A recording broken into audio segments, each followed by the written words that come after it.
How do we know that the people entering the teaching profession are the right people? Every year, especially when university entrance scores are published, questions are raised in the media about ATAR and OP entry scores for initial teacher education courses.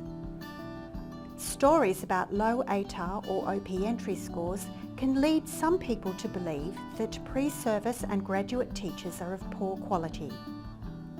But let's look at some commonly held myths about standards of entry to the profession and the quality of graduates. In reality, there are many different pathways to enter initial teacher education programs, and ATAR is just one of them. In fact, ATAR scores are only used by school leavers, and school leavers are only a small proportion of people entering ITE programs. Only about a third of ITE students enter from secondary school, and only 2/3 of those had an ATAR. Nearly 30% of ITE students enter from a higher education course. That means that they have already gained a university undergraduate degree. About 20% enter with a vocational education and training qualification. Then there are the mature entry students whose work and life experiences gain them entry. And finally, there are students who have some other basis for entry. This might be an audition, a demonstrated skill in a language other than English, a school principal's letter of recommendation, or a professional qualification. While these students travel along different academic pathways to apply for teacher education, there are some additional hurdles they need to cross before they can begin their teacher education journey, and then even more before they can graduate and join the profession. For example, in addition to academic entry requirements, entrants to teacher education programs are assessed on non-academic selection criteria. They are assessed on a personal statement that addresses their motivation and suitability for teaching, and work and life experiences that demonstrate the attributes common to effective teachers. Queensland Year 12 entrants also require minimum achievement levels for English and mathematics, and if they want to be a primary or early childhood teacher, a minimum achievement level for a science subject too. When they have met all these requirements, students can enter an initial teacher education program that has been accredited by the Queensland College of Teachers against a set of national standards.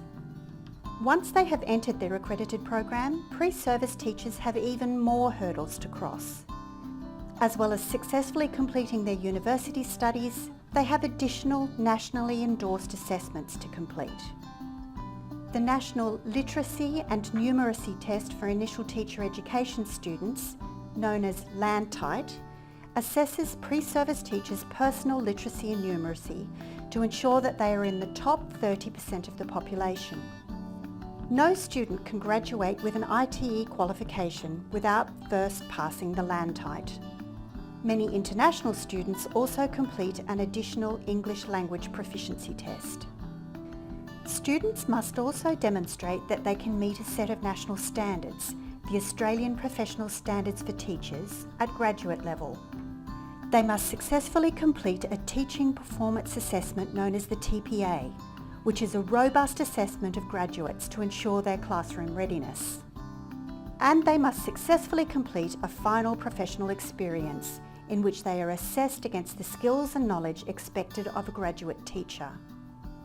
In Queensland, this is guided by the Queensland Professional Experience Reporting Framework.